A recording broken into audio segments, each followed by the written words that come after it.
أعوذ بالله من الشيطان الرجيم. بسم الله الرحمن الرحيم.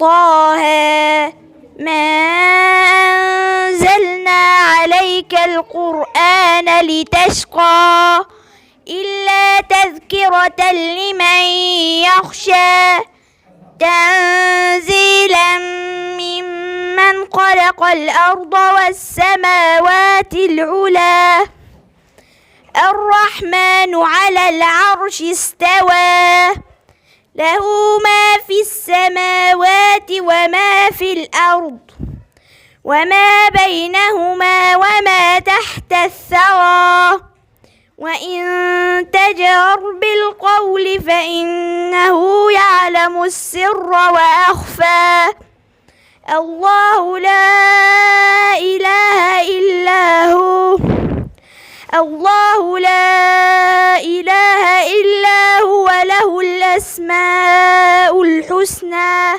صدق الله العظيم.